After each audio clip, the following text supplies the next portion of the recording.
ಸತ್ಯ ಉಂಟು ಮಾಡ್ಕೋ. ನೀನು ಹತ್ತಿಸಿದಂತ ಸುತ್ತಮುತ್ತಲು ನಿನಗೆ ಒಂದು ಬೆಂಕಿಯನ್ನು ಹತ್ತಿಸಿ ಅದರ ಬೆಳಕಲ್ಲಿ ನೀನೇ ನಡೀತಾ ಇದೆಯಾ? ನಡಿ, ನೀನೇ ನಡಿ. ನಿನಗೆ ಒಂದು ಸತ್ಯ, ನಿನಗೆ ಒಂದು ಬೈಬಲ್.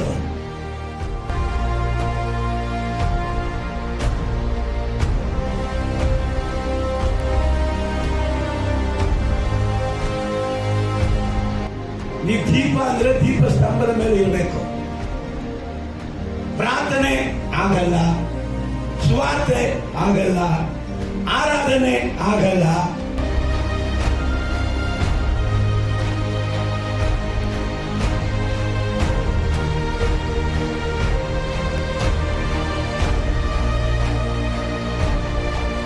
ದೇವರ ವ್ಯಕ್ತಿಗಳು, ಮನುಷ್ಯರು ಸುಳ್ಳು ಪ್ರವಾದಿಯಾಗಿ ಬದಲಾಗ್ಬಿಟ್ರು. ಕಾರಣ ಗೊತ್ತಾ? ದೇವರ ಶಿಕ್ಷೆ ಬೇಡ, ದೇವರ ತಿಳುವಳಿಕೆ ಬೇಡ, ದೇವರ ಸತ್ಯ ಬೇಡ.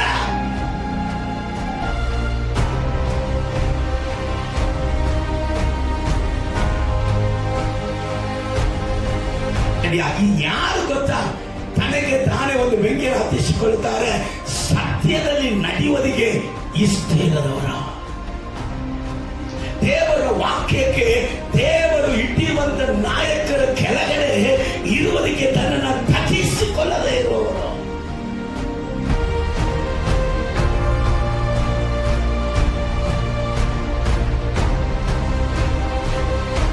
ಯೇಸುವಿನ ನಾಮದಲ್ಲಿ ಪ್ರಾರ್ಥಿಸುತ್ತೇನೆ ತಂದೆ. ಹಲ್ಲೆಲೂಯಾ.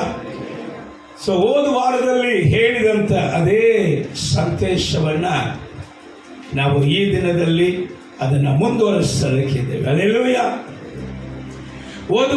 ಹೋದ ವಾರದ ಸಂದೇಶದ ಕೆಲವಂತ ಕಾರ್ಯಗಳನ್ನು ನಿಮಗೆ ನೆನಪಿಸಿ ಆ ನಂತರ ಇವತ್ತಿನ ಸಂದೇಶಕ್ಕೆ ನಾವು ಹೋಗಲಿಕ್ಕಿದ್ದೇವೆ. ಸಂದೇಶದ ಆಧಾರ ವಾಕ್ಯ ಎಷ್ಟು ಜನರಿಗೆ ನೆನಪಿದೆಯೋ ಗೊತ್ತಿಲ್ಲ. ನೆನಪಿದ್ರೆ ಈಗ ಉತ್ತರವು ಹೇಳ್ತೀರಾ. ದೀಪವನ್ನು ತಂದು ಗುಪ್ತವಾದ ಸ್ಥಳಗಳಲ್ಲಿಯೋ ಅಥವಾ ಮಂಚೆಯ ಕೆಳಗಡೆಯೋ ಇಡುವುದುಂಟೆ? ಸರಿ, ಎಲ್ಲಿ ಇಡ್ತಾರೆ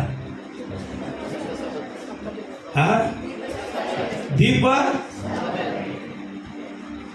ಕೆಲವರಿಗೆ ಬಾಯಿ ಮಾತಾಡ್ಬೇಕು, ಆಡ್ತಾ ಇದೆ ಹೊರತು ಹೊರಗಡೆ ಬರ್ತಾರೆ. ಹಾಡು ಆಡುವಾಗ ಇವರು ಸೇರಿ ಹಾಡೋದು, ಆದರೆ ಅವರು ಸ್ಟಾಪ್ ಮಾಡಿದಾಗ ಇವ್ರಿಗೆ ಏನು ಗೊತ್ತಾಗೋದಿಲ್ಲ. ಅಲೆಲೂಯ, ಪ್ರೈಸ್ ದಿ ಲಾರ್ಡ್, ಸ್ತೋತ್ರ. ಸೊ ವಾಕ್ಯ ಹೇಳುತ್ತದೆ ನೀವು ದೀಪ ಅಂತ. ನೀವು ಯಾರು? ದೀಪವು. ಎಲ್ಲಿ ಇಡಬೇಕಂತ ಎಷ್ಟು ಸಮಯ ಹೇಳ್ತಾ ಇದ್ದಾರೆ?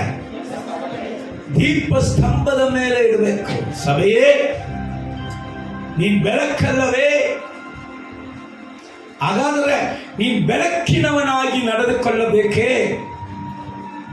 ನಿನ್ನಲ್ಲಿ ಇರುವಂತ ಬೆಳಕೆ ಕತ್ತಲೆ ಆಗಿತ್ತೋ ಏನೋ ನೋಡಪ್ಪ ಎಂಬುದಾಗಿ ಒಂದು ಸಂದೇಶ. Hallelujah, praise the Lord.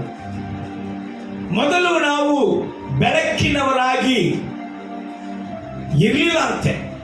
ಮೊದಲು ನಾವು ಬೆಳಕಿನವರಾಗಿ ಇರಲಿಲ್ಲ. ಆದರೆ ಯೇಸು ಕ್ರಿಸ್ತನು ನಮ್ಮನ್ನ ಯಾರಾಗಿ ಬದಲಾಯಿಸಿದಾನೆ?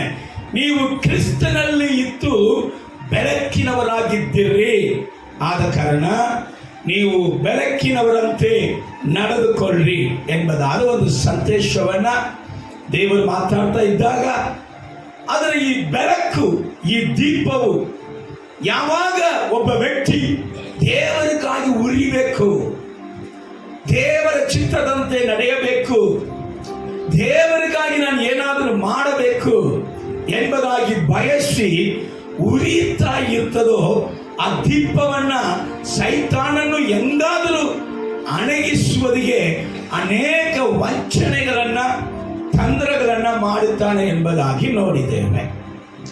ಮೊದಲನೇದಾಗಿ, ನೀವು ದೀಪವಾಗಿ ಉರಿಯುತ್ತಾ ಇರುವುದಾದರೆ ನಿಮ್ಮ ಒಳಗಡೆ ಸೈತಾನ ಹಾಕುವಂತ ವಂಚನೆ ಯಾವುದು ಅಂತ ನಾವು ನೋಡಿದ್ದೇವೆ.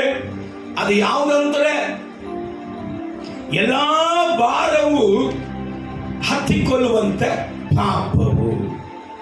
ನೀನು ಕರ್ತನಿಗಾಗಿ ಸಮರ್ಪಕವಾಗಿ ಓಡುವಾಗ ಅವಶ್ಯ ಇಲ್ಲದಂತ ಭಯಗಳು, ಅವಶ್ಯ ಇಲ್ಲದಂತ ಆಶೆಗಳು ನಿಮ್ಮ ಜೀವನದಲ್ಲಿ ಕೊಟ್ಟು ಅನೇಕ ರೀತಿಯಾದ ಭಾರಗಳಿಂದ ನೀವೇ ದೀಪ ಸ್ತಂಭದಲ್ಲಿ ಇಲ್ಲದೆ ಎಲ್ಲೋ ಹೋಗಿ ಒಳಗಡೆ ಮುಚ್ಚಿಕೊಳ್ಳುವಂತ ರೀತಿಯಲ್ಲಿ ಅಥವಾ ಮಂಚೆಯ ಕೆಳಗೆ ಹೋಗಿ ನಿಮ್ಮನ್ನು ಅಡಗಿಸಿಕೊಳ್ಳುವಂತ ರೀತಿಯಲ್ಲಿ ಆ ಶತ್ರು ಮಾಡುತ್ತಾನೆ. ಎರಡನೇದಾಗಿ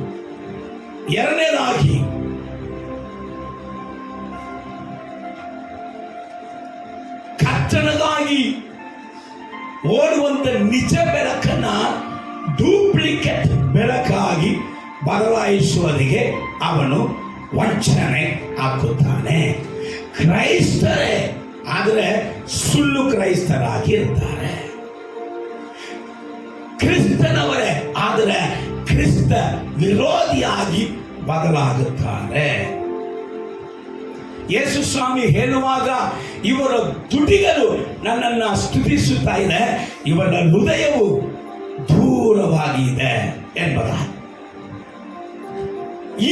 ಇವರಿಗೆ ಸತ್ಯವೇದ ತೋರಿಸಿ ಕೊಡುವಂಥದ್ದು ಯಾವುದಂದ್ರೆ, ಇವರು ಕುರಿವೇಷ ಹಾಕಿದಂತ ತೋಳಗಳು. ಇವರು ಯಾರು? ಕುರಿವೇಷ ಹಾಕಿದಂತ ತೋಳಗಳಾಗಿ ಯಾವಾಗ ಬದಲಾಗಿದ್ದಾರೆ? ಸೈತಾನನ ವಂಚನೆಗೆ ಒಳಗಾಗಿ, ಸೈತಾನನ ಪ್ರೇರೇಪಿಸಿದಂತ ಆಸೆಗೆ, ಅಭಿಲಾಷಕ್ಕೆ ಒಳಗಾಗಿ ದೇವರ ಕರುಣೆಯನ್ನ, ದೇವರ ಪ್ರೀತಿಯನ್ನ, ಸಿಲುಬೆಯ ರಕ್ತವನ್ನ ನಿರಾಕರಿಸಿ ಕಾಳು ಕೆಳ ಹಾಕಿ ತುಳಿದು ಕರ್ತನಿಗೆ ದ್ರೋಹ ಮಾಡಿದಂತ ದ್ರೋಹಿಗಳಾಗಿ ಸೈತಾನನ್ನು ಬದಲಾಯಿಸುತ್ತಾನೆ.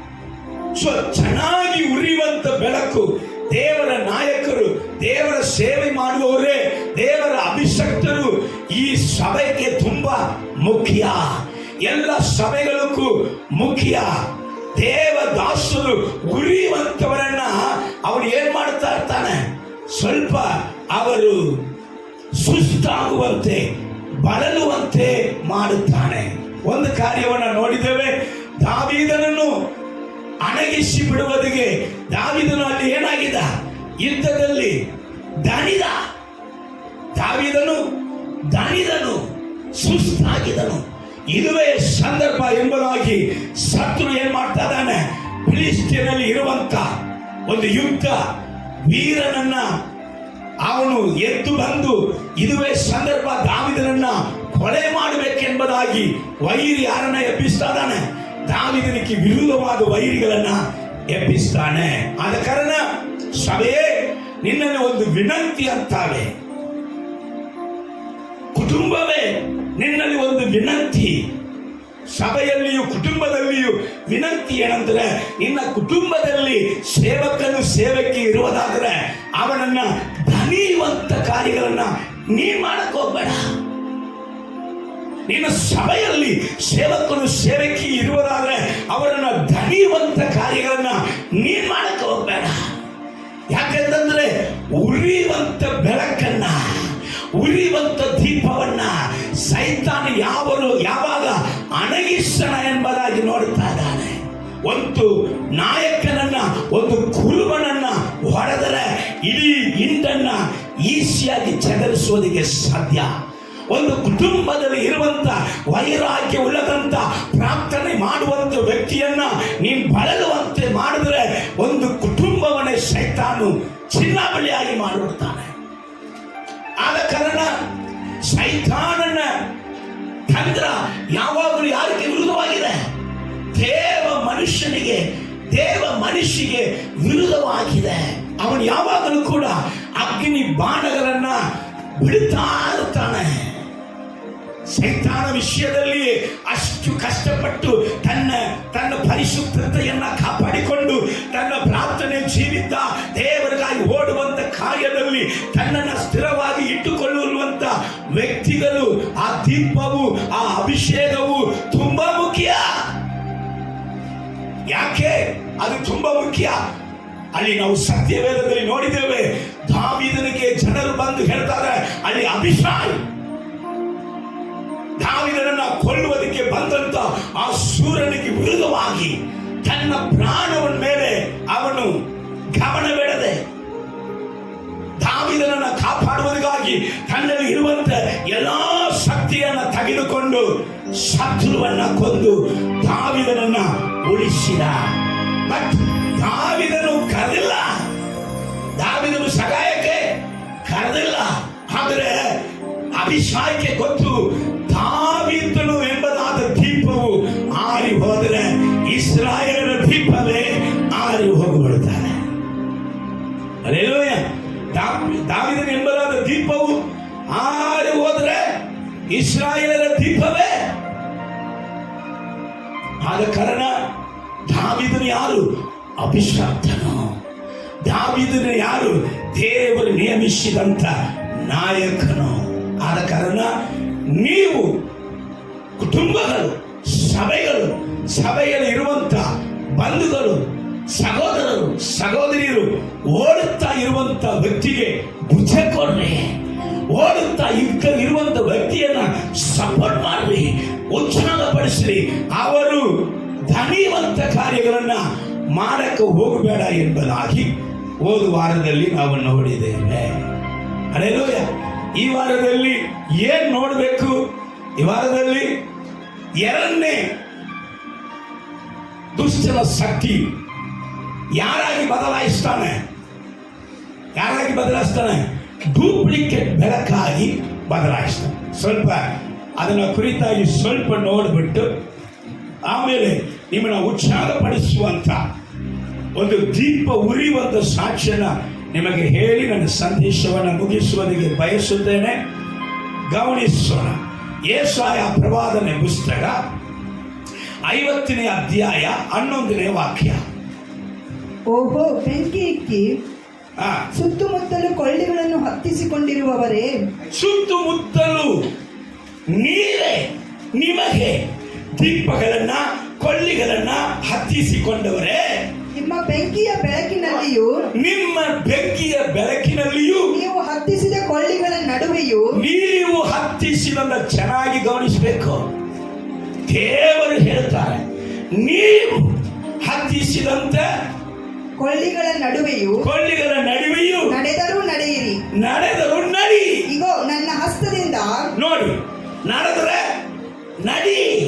ನಿನಗೆ ಒಂದು ಬೆಳಕನ್ನ ಉಂಟು ಮಾಡ್ಕೊಳ್ತೀಯ, ಉಂಟು ಮಾಡ್ಕೋ. ನೀನು ಹತ್ತಿಸಿದಂತ ಸುತ್ತಮುತ್ತಲು ನಿನಗೆ ಒಂದು ಬೆಂಕಿಯನ್ನು ಹತ್ತಿಸಿ ಅದರ ಬೆಳಕಲ್ಲಿ ನೀನೇ ನಡೀತಾ ಇದೆಯಾ? ನಡಿ. ನಿನಗೆ ಒಂದು ಸತ್ಯ, ನಿನಗೆ ಒಂದು ಬೈಬಲ್, ನಿನಗೆ ಒಂದು ಸೇವೆ, ನೀನೇ ನಿನ್ನ ಹೃದಯದ ಕಾರ್ಯಗಳು, ಇವರು ಹೃದಯ ಏನೆಲ್ಲ ಹೇಳ್ತದೋ ಅದಕ್ಕೆಲ್ಲ ಒಂದು ಹೆಸರು ಕೊಟ್ಬಿಡ್ತಾರೆ. ದೇವರು ನನ್ನ ಸಂಗಡ ಮಾತಾಡಿದ್ರು. ಎಂತ ದೇವರು ಮಾತಾಡಿದ್ರು ಅದಕ್ಕೆ ಗೊತ್ತಾಗ್ತಾರೆ. ಎಂತ ದೇವರು ಮಾತಾಡ್ತಾರೆ ಸುಮ್ಮನೆ ಸಂಗಡ. ಹಲ್ಲೆಲೂಯಾ. ದೇವರು ಮಾತಾಡಿದ್ರು. ಇವರು ಹೇಳ್ತಾರೆ, ತನಗೆ ತಾನೇ ಅವರು ಬೆಳಕನ್ನ ಹತ್ತಿಸಿಕೊಳ್ಳುತ್ತಾರೆ. ದೇವರು ಹೇಳ್ತಾರೆ, ಹತ್ತಿಸಿಕೊಳ್ಳಪ್ಪ. ಆದರೆ ನನ್ನ ಹಸ್ತದಿಂದ ನಿಮಗಾಗುವ ಗತಿಯೂ ಇದೆ. ನಿಮಗಾಗುವಂತ ಗತಿ ಸ್ವಲ್ಪ ಗಮನಿಸು, ಇದುವೇ ಎಂಬುದಾಗಿ. ದುಃಖಕ್ಕೆ ಒಳಗಾಗಿ ಸಾಯುವಿರಿ. ನೀನು ದುಃಖಕ್ಕೆ ಒಳಗಾಗಿ ಸಾಯುವೆ. ಸೈತಾನ ಏನ್ ಮಾಡ್ತಾನೆ? ದೇವರಿಗಾಗಿ ಓಡಿದಂತ ಎಷ್ಟೋ ನಕ್ಷತ್ರಗಳಾಗಿ ಇದ್ದದನ್ನ ಸರ್ಪ ಎಳೆದು ಕೆಳಗಡೆ ಹಾಕಿಸಿಬಿಟ್ಟಿದ್ದು. ಈಗ ಅವ್ರಿಗೆಲ್ಲ ಒಂದು ಮಾರ್ಗ. ಕೆಲವಂತ ಕ್ರೈಸ್ತರ ಕುಟುಂಬದಲ್ಲಿ ನೋಡಿದಿರ, ಅವರೇ ಅವರ ಮಕ್ಕಳಿಗೆ ಮದುವೆಗಳನ್ನ ಡಿಸೈಡ್ ಮಾಡಿಕೊಳ್ತಾರೆ. ಅವರೇ ಮದುವೆ ಕಾರ್ಯಗಳೆಲ್ಲ ಸಿದ್ಧತೆ ಮಾಡಿಕೊಳ್ತಾರೆ. ಯಾಕಪ್ಪ? ಯಾಕೆ ಮದುವೆ ಈಗ ಅವಸರವಾಗಿ ಯಾಕೆ ಮದುವೆ? ಇಲ್ಲ, ನಮ್ಮ ಅಜ್ಜ ಇವತ್ತೋ ನಾಳೆನೋ ಸಾಯಣಕ್ಕಿದ್ದಾನೆ. ಅವನು ನನ್ನ ಮೊಮ್ಮಗ ಮದುವೆ ನೋಡಿನೇ ಹೋಗ್ಬೇಕಂತ ಹೇಳ್ತಾ ಇದ್ದಾನೆ. ಅದಕ್ಕೋಸ್ಕರ ಅವನು ಸಾಯೋದು ಒಳಗಾಗಿ ಒಂದು ಮದುವೆ ಮಾಡಿಸ್ಬಿಡ್ಬೇಕಂತ ಮದುವೆಯನ್ನ ರೆಡಿ ಮಾಡಿ, ಈಗ ಮದುವೆಗೆ ಕಾರ್ಡ್ ಕೊಡ್ಬೇಕಲ್ಲ, ಕಾರ್ಡ್ ಕೊಡ್ಬೇಕು. ಮದುವೆ ಕಾರ್ಡಲ್ಲಿ ಪ್ರಿಂಟಿಂಗ್ ಮಾಡ್ತಾರೆ. ಈ ಕಾರ್ಯವು ಯೆಹೋವನಿಂದಲೇ ಆಯಿತು. ಅಡ ಸುಳ್ಳುಕಾರ, ಈ ಕಾರ್ಯವು ಸಾಯಲಿಕ್ಕೆ ಇರುವಂತ ಅಜ್ಜನಿಂದ ಆಯಿತು ಅಂತ ಬರಬೇಕು. ಅಲ್ಲೇಲೂಯ. ಏನಂತೀರ? ತಪ್ಪಾಗಿ ಹೇಳ್ತೀನಿ? ಹೌದು, ಅವ್ರಿಗೋಸ್ಕರ ಅವರೇ ಡಿಸೈನ್, ಅವರವರೇ ನಿರ್ಣಯ ಮಾಡಿಕೊಳ್ಳುವುದು. ಈ ಹುಡುಗಿಯನ್ನ ಮದುವೆ ಮಾಡಿದ್ರೆ ನಾವು ಇಬ್ಬರು ಸೇರಿ ಅಮೆರಿಕಾದಲ್ಲಿ ಸೇವೆ ಮಾಡುತ್ತೇವೆ. ಆಮ್ಸ್ಟಾಂಗ್ ಹೋಗಿದಂತೆ ಸಂದರ್ಭಕ್ಕೆ ಹೋಗಿ ಸೇವೆ ಮಾಡುತ್ತೇವೆ. ಮದುವೆ ಆಗಿದ ಮೇಲೆ ಪ್ಲಾಟ್ಫಾರ್ಮ್ ಅಲ್ಲಿ ತಿರುಗಾಡುತ್ತದೆ. ಅವರಿಗೆ ಒಂದು ಬೆಂಕಿಯನ್ನ ಏನ್ ಮಾಡ್ತಾರ, ಅದು ಅವರು ಹತ್ತಿಸಿ ಕೊಡ್ತಾರೆ. ಅವರು ಹೇಳಿದೆ ಖರೆ, ಅವರು ಹೋಗುವುದೇ ಖರೆ, ಅವರು ಮಾಡುವುದೇ ಖರೆ, ಅವರು ಮಾತಾಡುವುದೇ ಖರೆ. ಸತ್ಯ ವೇದಕ್ಕೂ ಸತ್ಯ ವಾಕ್ಯಕ್ಕೂ ಅದು ಅಡಿಪಾಯವಾಗಿ ಇರುವುದೇ ಇಲ್ಲ, ವಾಕ್ಯದ ಅನುಸಾರವಾಗಿ ಇರುವುದೇ ಇಲ್ಲ. ಅವರವರಿಗೆ ಒಂದು ನ್ಯಾಯ ಉಂಟು ಮಾಡಿಕೊಳ್ಳುತ್ತಾರೆ. ಆದ್ರೆ ವಾಕ್ಯ ಹೇಳುತ್ತದೆ, ನೀವು ನಿಮಗೋಸ್ಕರ ಒಂದು ಬೆಂಕಿಯನ್ನ ಹತ್ತಿಸ್ಕೊಳ್ಬಹುದು. ಹತ್ತಿಸು ಆ ಬೆಳಕಲ್ಲಿ ಇರು. ಆದರೆ ನಿಮಗೆ ಉಂಟಾಗುವಂತ ನನ್ನ ಅಷ್ಟದಿಂದ ನಿಮಗೆ ಉಂಟಾಗುವಂತ ಗತಿ ಅಂತ ಗೊತ್ತಾ? ನೀವು ದುಃಖದಲ್ಲಿ ಸಾಯುವಿರಿ ಅಂತ ದೇವರಲ್ಲಿ ಹೇಳುವುದನ್ನ ನೋಡ್ತಾರೆ. ನೋಡಿ, ಆದಾಮ ಅವ್ವಳ ಕುರಿತಾಗಿ ನಮಗೆ ಗೊತ್ತು. ದೇವರು ಅವರಿಗೆ ಬೆಳಕಿನ ವಸ್ತ್ರ ಕೊಟ್ಟಿದ್ರು. ಬೆಳಕು, ದೇವರು ಬೆಳಕಾಗಿ ಇರುವಂತ ಕಾರಣ ಅವರು ಬೆಳಕಾಗಿದ್ರು. ಈಗ ಸೈತಾನ ಏನ್ ಮಾಡ್ಬಿಟ್ಟವನ? ಅವರನ್ನ ಬೆತ್ತಲೆಯಾಗಿ ಮಾಡಿಬಿಟ್ಟವನ. ಇವತ್ತು ಭಾರತ ದೇಶದಲ್ಲಿ ಜನರನ್ನ ಬೆತ್ತಲೆ ಮಾಡುವುದಕ್ಕೆ ಬಹಳ ಸೈತಾನಗಳು ಎದ್ದವು. ಈ ಆದಾಮ ಅವಳನ್ನ ಬೆತ್ತಲೆ ಮಾಡಿಬಿಟ್ಟಾಗ ಇವ್ರು ಏನ್ ಮಾಡ್ತಾ ಇದಾರೆ? ಅಲ್ಲಿ ಹಂಚಿರದ ಎಲೆಗಳನ್ನ ಹೋಗಿ ಅವರೇ ತಗೊಂಡು ಅವರೇ ಕಟ್ಟಿಕೊಳ್ತಾ ಇದ್ದಾರೆ. ದೇವರು ಕೊಟ್ಟಿಲ್ಲ. ಹಂಚಿರದ ಎಲೆ ದೇವರು ಕೊಟ್ಟ? ದೇವರು ಕೊಟ್ಟಿಲ್ಲ. ದೇವರು ತನ್ನ ಕೈಯಿಂದ ಸೃಷ್ಟಿ ಮಾಡಿದವರೇ. ರೂಪ ಕೊಟ್ಟವನು ದೇವರು, ಜೀವ ಕೊಟ್ಟವನು ದೇವರು, ಆಶೀರ್ವದಿಸಿದವನು ದೇವರು. ಈಗ ಸೈತಾನ ಮಾತನ್ನ ಕೇಳಿ ದೇವರ ಸಮ್ಮುಖವನ್ನ, ದೇವರ ಪ್ರಸನ್ನತೆಯನ್ನು ಕಳೆದುಕೊಂಡಾಗ ತನಗೆ ತಾನು ಒಂದು ಬೆಂಕಿಯನ್ನು ಹತ್ತಿಸಿಕೊಳ್ಳುವುದಕ್ಕೆ ರೆಡಿ ಆಗಿ, ಯಾರು ಗೊತ್ತಾ? ತನಗೆ ತಾನೇ ಒಂದು ಬೆಂಕಿಯನ್ನು ಹತ್ತಿಸಿಕೊಳ್ಳುತ್ತಾರೆ. ಸತ್ಯದಲ್ಲಿ ನಡೆಯುವುದಕ್ಕೆ ಇಷ್ಟ ಇಲ್ಲದವರ, ದೇವರ ವಾಕ್ಯಕ್ಕೆ ದೇವರು ಇಟ್ಟಿರುವಂತ ನಾಯಕರ ಕೆಳಗಡೆ ಇರುವುದಕ್ಕೆ ತನ್ನನ್ನು ತಗ್ಗಿಸಿಕೊಳ್ಳದೇ ಇರುವವರು. ಇವನಿಗೆ ಯಾಕೆ ನಾನು ಕೆಳಗಡೆ ಇರಬೇಕು? ಇವನ ಮಾತು ಯಾಕೆ ನಾನು ಕೇಳಬೇಕು? ತನ್ನನ್ನು ತಗ್ಗಿಸಿಕೊಳ್ಳುವುದಕ್ಕೆ ಮನಸ್ಸಿಲ್ಲದವರನ್ನ ಸೈತಾನು ವಂಚನೆಯಿಂದ ಹಿಡಿದು ಅವರನ್ನೇ ಡೂಪ್ಲಿಕೇಟ್ ಬೆಳಕಾಗಿ ಸೈತಾನು ಬದಲಾಯಿಸಿದ. Hallelujah, praise the Lord. ಕರ್ತನ ವಾಕ್ಯವು ಹೊರಟು ಬರುವಾಗ ತನ್ನಲ್ಲಿ ಇರುವಂತ ಆಸೆ ಅಭಿಲಾಷೆಗಳನ್ನ ಬಿಡುವುದಕ್ಕೆ ಮನಸ್ಸಿಲ್ಲದೆ, ತನ್ನ ಆಸೆ ಅಭಿಲಾಷೆಗೆ ಯಾರು ಅಡ್ಡಿ ಮಾಡದೆ ಇರುವಂತ ವ್ಯಕ್ತಿಗಳನ್ನ ತನಗಾಗಿ ಸೇರಿಸಿಕೊಂಡು, ತನ್ನ ಕಿವಿಗೆ ಇಷ್ಟವಾದ ಬೋಧನೆಗಳನ್ನ ತನಗಾಗಿ ಸೇರಿಸಿಕೊಂಡು, ತನ್ನ ಪಾಪದಲ್ಲಿಯೇ ತನ್ನ ಮಲಿನದಲ್ಲಿಯೇ ನಡೆಯುವುದಕ್ಕೆ ಆಸೆ ಪಡುವವರೇ ಸುಳ್ಳು ಬೆಳಕಾಗಿ ಬದಲಾಗುತ್ತಾರೆ. ಹಲ್ಲೆಲೂಯಾ. ಇದು ಯಾರ ಕೆಲಸ? ಇದು ಯಾರ ಕೆಲಸ? ಇದು ಸೈತಾನನು ಉರಿಯುವಂತ ಬೆಂಕಿಯನ್ನ, ಉರಿಯುವಂತ ದೇವರ ಬೆಳಕನ್ನ ಡೂಪ್ಲಿಕೇಟ್ ಬೆಳಕಾಗಿ ಅಲ್ಲಿ ಬದಲಾಯಿಸುತ್ತಾನೆ. Hallelujah, praise the Lord. ಇವರ ಕುರಿತಾಗಿ ಹೇಳಿದಂತ ಕೆಲವಂತ ವಾಕ್ಯಗಳನ್ನ ನಾನು ನಿಮಗೆ ತೋರಿಸಿಕೊಡಲಿಕ್ಕೆ ಬಯಸುತ್ತೇನೆ.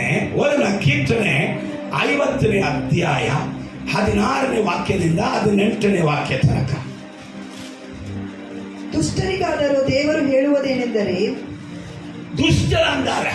ನೀವು ಯಾರು ದುಷ್ಟರಂತ ಕೇಳಿದ್ರೆ ಆಶ್ಚರ್ಯವಾಗುತ್ತೆ. ದುಷ್ಟರಕ್ಕಾದರೂ ದೇವರು ಹೇಳುವಂತ ಮಾತೇನೆಂದ್ರೆ, ನನ್ನ ವಿಧಿಗಳನ್ನು ಪಠಿಸುವುದಕ್ಕೆ ನಿಮಗೇನು ಬಾಧ್ಯತೆ ಉಂಟು? ಸಾರ್ ಪ್ರಸನ್ನ ಮಾಡುವರು, ಸಾರ್ ಪ್ರಸನ್ನ ಮಾಡುವವರು, ಬೋಧನೆ ಮಾಡುವವರು. ಕರ್ತನು ಹೇಳ್ತಾನೆ, ನನ್ನ ವಿಧಿಗಳನ್ನ ಹೇಳುವುದಿಗೆ ನಿನಗೇನು ಉಂಟಪ್ಪ? ನನ್ನ ನಿಬಂಧನೆಯನ್ನು ಉಚ್ಚರಿಸುವುದು ನಿಮಗೇನು ಕೆಲಸ? ನನ್ನ ನಿಬಂಧನೆಯನ್ನು ಉಚ್ಚರಿಸುವುದು ನಿಮಗೇನು ಕೆಲಸ? ನೀವು ನನ್ನ ಸುಶಿಕ್ಷಣವನ್ನು ಹಾಗೆ ಮಾಡುತ್ತೀರಲ್ಲ. ನಾನು ಹೇಳಿದ ಕೇಳಿದ್ದೀರಾ? ನಾನು ಹೇಳಿದ ಕೇಳಿದ್ರ? ಅಧಿಕಾರಕ್ಕೆ ನನ್ನನ್ನು ತಗ್ಗಿಸಿಕೊಳ್ಳುವುದಕ್ಕೆ ಇಷ್ಟ ಇಲ್ಲದವರ, ದೇವರ ವಾಕ್ಯದಂತೆ, ದೇವರ ಶಿಕ್ಷೆಯಂತೆ, ಶಿಕ್ಷಣದಂತೆ ನಡೆಯುವುದಕ್ಕೆ ಮನಸ್ಸಿಲ್ಲದವರು, ಅವರೇ ದೇವರೇ ಹೇಳ್ತಾ ಇದ್ದಾರೆ, ನೀನು ನನ್ನ ಮಾತನ್ನ ಹೇಳ್ತಿ, ನೀ ನನ್ನ ವಿಧಿಗಳನ್ನ ಸಾರುತ್ತಿ, ನಿನಗೇನಾಯ್ತಪ್ಪ ನನ್ನ ಸತ್ಯ ವೇದವನ್ನ ಹಿಡಿದು ಬೋಧನೆ ಮಾಡುವುದಿಗೆ ಅಂತ. ನನ್ನ ಆಜ್ಞೆಯನ್ನು ಉಲ್ಲಂಘಿಸುತ್ತೀರಿ. ನೀವು ನನ್ನ ಆಜ್ಞೆಯನ್ನು ಉಲ್ಲಂಘಿಸುತ್ತೀರಿ. ನೀವು ಚೋರರೊಡನೆ ಸಂತೋಷದಿಂದ ಸೇರುತ್ತೀರಿ. ಯಾರೊಡನೆ? ಯಾರೊಡನೆ ಹೇಳ್ರಿ? ಸಂತೋಷದಿಂದ ಸೇರುವಂತೆ. ಇನ್ನು ಸೇರು, ಇನ್ನು ಸೇರು. ಯಾರು? ದೇವರು ಹೇಳ್ತಾರೆ, ಚೋರರೊಡನೆ ಸಂತೋಷವಾಗಿ ಸೇರ್ತಿ, ಸೇರ್ಕೋ, ಸೇರ್ಕೋ. ಜಾರರ ಒಡನಾಟವೇ ನಿಮಗೆ ಇಷ್ಟ. ಜಾರರ ಒಡನಾಟ ನಿನಗೆ ಇಷ್ಟ. ನಿಮ್ಮ ಬಾಯನ್ನು ಕೇಡಿಗೆ ಒಪ್ಪಿಸುತ್ತೀರಿ. ನಿಮ್ಮ ಬಾಯನ್ನು ಎದಕ್ಕೆ ಒಪ್ಪಿಸ್ತೀರಿ? ಇಲ್ಲಿ ಇದ್ದಾಗ ಅನ್ಯ ಭಾಷೆ, ಕೆಳಗೆ ಹೋಗಿದಾಗ ಅಸಹ್ಯ ಭಾಷೆ. ಇಲ್ಲಿ ಇದ್ದಾಗ ಅನ್ಯ ಭಾಷೆ, ಕೆಳಗೆ ಹೋಗಿದಾಗ ಪ್ಯೂರ್ ಇಂಗ್ಲಿಷ್. ಅಮೆರಿಕದವರು ಮಾತಾಡಕ್ಕಾಗೋದಿಲ್ಲ. ಅಲ್ಲೇಲೂಯ, ಭಾಷೆ ವ್ಯತ್ಯಾಸ ಆಗ್ಬಿಡುತ್ತೆ. ನಾಲಿಗೆಯು ಮೋಸವನ್ನು ನೇಯುತ್ತದೆ. ಸಹೋದರರನ್ನು ಕ್ಷೂದ್ರ ಮಾಡುತ್ತಾ ಕೂತುಕೊಳ್ಳುತ್ತೀರಿ. ಒಡಹುಟ್ಟಿದವರನ್ನು ದೂರುತ್ತೀರಿ. ನೀವು ಹೀಗೆ ಮಾಡಿದರೂ ನಾನು ಸುಮ್ಮನೆ ಇದ್ದದ್ದರಿಂದ ದೇವರು ನಮ್ಮಂತವನೇ ಎಂದು ನೆನೆಸಿಕೊಂಡಿರಿ. ನಿನ್ನ ಕೊಲ್ಲದೇ ಇದ್ದಿದ್ದಕ್ಕೆ ನೀನು ಏನ್ ಮಾಡ್ತೀವಿ ಗೊತ್ತಾ? ದೇವರ ಚಿಂತನೆ ಮಾಡ್ತೀನಿ ಅಂತ. ದೇವರು ನಮ್ಮ ಹತ್ರನೇ ಇದ್ದಾವೆ. ದೇವರು ಹೇಳ್ತಾರೆ, ನಾನು ನಿನ್ನ ಅಲಿಸದೇ ಇದ್ದಿದ್ದಿಗೆ ದೇವರು ನಮ್ಮ ಸಂಗಡನೆ ಇದ್ದಾರೆ ಎಂಬುದಾಗಿ ತಿಳ್ಕೊಂಡು, ಈಗಲಾದರೂ ನಾನು ಎಲ್ಲವನ್ನು ನಿಮ್ಮ ಮುಂದೆ ವಿವರಿಸಿ, ನಿಮ್ಮನ್ನು ಅಪರಾಧಿಗಳೆಂದು ಸ್ಥಾಪಿಸುವೆನು. ದೇವರನ್ನು ಬಿಟ್ಟವರೇ, ಇದನ್ನು ಮನಸ್ಸಿಗೆ ತಂದುಕೊಳ್ಳಿರಿ. ಈ ದೇವರ ಹತ್ರ ಇದ್ದವರೇ ಈಗ ಬಿಟ್ಟಾರೆ. ದೇವರ ಹತ್ರ ಇದ್ದವರೇ ಅಂದ್ರೆ ಬೆಳಕನ್ನ, ಈ ಬೆಳಕು, ನೀ ದೀಪ ಅಂದ್ರೆ ದೀಪ ಸ್ತಂಭದ ಮೇಲೆ ಇರಬೇಕು. ಪ್ರಾರ್ಥನೆ ಆಗಲ್ಲ, ಸುವಾರ್ತೆ ಆಗಲ್ಲ, ಆರಾಧನೆ ಆಗಲ್ಲ, ಪರಿಶುದ್ಧ ಬಂದ್ರೆ ಐಕ್ಯ ಸೇರಿಯೇ ಬರುವುದಿಲ್ಲ. ಇಂಥ ನೀನು ದೀಪವಾಗಿ ದೀಪ ಸ್ತಂಭದಲ್ಲಿ ಇಲ್ಲದೆ ಇಂಥ ಕ್ಯಾರೆಕ್ಟರ್ಗಳಲ್ಲಿ ಇನ್ನೂ ಮುಂದುವರೆಸುತ್ತಾ ಹೋದರೆ ಈ ದೀಪ ಸುಳ್ಳು ದೀಪವಾಗಿ ಬದಲಾಗುತ್ತೆ. ಈ ದೀಪ ಯಾವ ದೀಪವಾಗಿ ಬದಲಾಗುತ್ತೆ? ಯಾವ ದೀಪವಾಗಿ ಬದಲಾಗುತ್ತೆ? ಸುಳ್ಳು ಬೆಳಕಾಗಿ ಇದು ಬದಲಾಗುತ್ತದೆ. ಇಲ್ಲವಾದರೆ ನಿಮ್ಮನ್ನು ಹರಿದು ಬಿಟ್ಟೇನು. ಆಯ್ತು, ನಿಮ್ಮನ್ನ ಆಯ್ತು, ಅದು ಒಂದು ನ್ಯಾಯ ತೀರ್ಪಿದ್ದೆ. ಸೊ ಸೈತಾನ್ ಮಾಡುವಂಥದ್ದು. ಅದ್ರ ಕಾರಣ ಅಪ್ಪ ಹೇಳ್ತಾರೆ, ಯಪ್ಪ ಏ ದೀಪಗಳ, ನೀ ದೀಪದಾನೆ, ನೀ ದೀಪವುದಾನೆ. ಎಲ್ಲಿಯಪ್ಪ ದೀಪವನ್ನ ತೆಗೆದುಕೊಂಡು ಎಲ್ಲಾದ್ರೂ ಗುಪ್ತವಾದ ಸ್ಥಳಗಳಲ್ಲಿ ಹೋಗಿ ಮುಚ್ಚಿಡುತ್ತಾರೋ, ಇಲ್ಲದಿದ್ರೆ ದೀಪಗಳನ್ನ ಮಂಜೆ ಕೆಳಗಡೆ ಹೋಗಿ ಇಡ್ತಾರೋ? ನಿನ್ನ ಓಟ ಎಲ್ಲಿ? ನಿನ್ನ ಪ್ರಾರ್ಥನೆಯಲ್ಲಿ, ನಿನ್ನ ಪ್ರೀತಿಯಲ್ಲಿ, ನಿನ್ನ ರಾತ್ರಿ ಹಗಲು ಮಾಡಿದ ಪ್ರಾರ್ಥನೆಯಲ್ಲಿ, ಅಭಿಷೇಕ ಎಲ್ಲಿ? ಅಭಿಷಕ್ತರ ಸಂಘದ ಇದ್ದ ಒಡನಾಟ ಎಲ್ಲಿ? ಎಲ್ಲಿರನಿ? ನೀನ್ ಬೆಳಕು ತಾನೆ. ಹಾಗಾದ್ರೆ ನೀವು ಬೆಳಕಿನವರ. ಎಂಬುದಾಗಿ ದೇವರು ತನ್ನ ಕುರಿಗಳನ್ನ ಎಚ್ಚರಿಸುವಂತ ಒಂದು ಕೂಗು ಶಬ್ದ. ಹಲ್ಲೆಲೂಯಾ. ಒಂದು ವೇಳೆ ಈ ಶಬ್ದಕ್ಕೆ ಕಿವಿ ಕೊಡದವರು ಸೈತಾನು ಅವನ ಶಬ್ದಕ್ಕೆ ಕಿವಿ ಕೊಡುವವರಾಗಿ ಮಾಡ್ತಾನೆ. ಇವರು ಇನ್ನು ಕೇಳಿ ಹೇಳ್ತಾರೆ. ಯೆಶಾಯ 56 10ನೇ ವಾಕ್ಯ 11ನೇ ವಾಕ್ಯ ಓದಮ್ಮ. ಇವರ ಕಾವಲುಗಾರರು ಕುರುಡರು. ಯಾರು? ಇವನು ಕಾವಲುಗಾರನಾಗಿ ಇರುವುದಕ್ಕಾಗಿ ಬಂದವನು. ಹಲ್ಲೆಲೂಯಾ. Praise the Lord. ಎಲ್ಲರಿಗೂ ನಿದ್ದೆನೇ ಬರ್ತಾರೆ. ಹಲ್ಲೆಲೂಯಾ. ಬೇಕಾದ್ರೆ ನನ್ನ ಮುಂದೆ ನಿದ್ದೆ ಮಾಡಿ. ಹಲ್ಲೆಲೂಯಾ. Praise the Lord. ಇವರ ಕಾವಲುಗಾರರು ಕುರುಡರ. ಹೌದು, ಕುರುಡನನ್ನೇ ದೇವರು ಕಾವಲುಗಾರನಾಗಿ ಇಟ್ಟಾನ. ಕುರುಡನ ಯಾರು ಸೆಕ್ಯೂರಿಟಿ ಆಗಿ ಇಡ್ತಾರ? ಕುರುಡನ ಯಾರ ಸೆಕ್ಯೂರಿಟಿ ಆಗಿ ಇಡ್ತಾರ? ಕಾವಲುಗಾರನು ದೇವರ ಸೇವಕನು ಎಂಬುದಾಗಿ ಸೇವೆ ಮಾಡಕ್ಕೆ ಬಂದವನು ಈಗ ಯಾರಾಗಿ ಬಿಡ್ತಾನಂತ? ಕುರುಡನು. ಇವರಲ್ಲಿ ಯಾರಿಗೂ ತಿಳುವಳಿಕೆ ಇಲ್ಲ. ಏನಿಲ್ಲ, ತಿಳುವಳಿಕೆ ಎಲ್ಲ ಹೊಂಟೋಯ್ತು. ತಿಳುವಳಿಕೆ ಹೊಂಟೋಯ್ತು. ಆಮೇಲೆ ಇವರೆಲ್ಲರೂ ಬೊಗಳಲಾರದ ಮೂಗ ನಾಯಿಗಳು. ಅಯ್ಯೋ, ನಾಯಿ ಅಂದ್ರೆ ಬೊಗಳ್ಬೇಕು. ನಾಯಿ ಅಂದ್ರೆ ಬೊಗಳಬೇಕು. ನೀವು ಮಾತಾಡಲ್ಲ. ನಾಯಿ ಅಂದ್ರೆ ಏನ್ ಮಾಡ್ಕೋಬೇಕು? ಬೊಗಳಬೇಕು. ಮತ್ತೆ ಯಾಕೆ ಮನೆ ಕಟ್ಟಿ ಇಟ್ಟಿದ್ದಾರೆ? ಯಾರ ಕಲ್ಲ ಬಂದಾಗ ಬಂದಾಗ ಅವರು ಒಳಗೆ ಇರುವವರು ಎಚ್ಚರ ಆಗ್ತಾರೆ, ಮನೆಯವರು. ಹಲ್ಲೆಲೂಯಾ. ಪ್ರೈಸ್ ಏನ ಮಾಡ್ಬೇಕಲ್ಲ. ಆದ್ರೆ ಕರ್ತನ ಸೇವೆಗೆ ಅಂತ ಬಂದುಬಿಟ್ಟು ಮಾತಾಡಕ್ಕೆ ರೆಡಿ ಇಲ್ಲ, ದೇವರ ಬಗ್ಗೆ ಹೇಳಕ್ಕೆ ರೆಡಿ ಇಲ್ಲ. ಇವತ್ತು ಸುಮಾರು ಪಾಸ್ಟರ್ಗಳು ರೊಕ್ಕ ತಗೊಂಡು ತಿಂತಾನೆ. ಹೌದು, ಬೊಗಳಲಾರದ ನಾಯಿ ಆಗ್ಬಿಟ್ಟವನ. ದೇವರಿಗಾಗಿ ಮಾತಾಡಕ್ಕೆ ರೆಡಿ ಇಲ್ಲ. ಬಿರಿಯಾನಿ ಹೊಟ್ಟೆ ತುಂಬ ಸಿಗ್ತಾ ಇದ್ದಿಲ್ಲ. ಅದು ನಾಯಿ ಬಿರಿಯಾನಿ ಸಿಗ್ತದೋ ಕಾಗೆ ಬಿರಿಯಾನಿ ಸಿಗ್ತದೋ ಅದೆಲ್ಲ ಗೊತ್ತಿಲ್ಲ. ಒಟ್ಟು ಬಿರಿಯಾನಿ ತಿಂತದೆ. ಹಲ್ಲೆಲೂಯಾ. Praise the Lord. ವಾಕ್ಯ ಹೇಳುತ್ತದೆ, ಈ ಕಾವಲುಗಾರರು ಏನಾಗ್ಬಿಟ್ಟವ್ರಂತೆ? ಬೊಗಳಲಾರದಂತೆ ಮೂಗ ನಾಯಿಗಳಾಗಿ ಆಗ್ಬಿಟ್ಟವರಂತೆ. ನಿದ್ರೆಯನ್ನಾಶಿಸಿ ಮಲಗಿಕೊಂಡು ಕನವರಿಸುವ ನಾಯಿಗಳು. ಸರಿ, ಈ ಭಾಷೆಗಳು ಹಿಂಗ ಆದ್ರಪ್ಪ, ಪ್ರವಾದಿಗಳ ಗತಿ ಏನೈತಿ?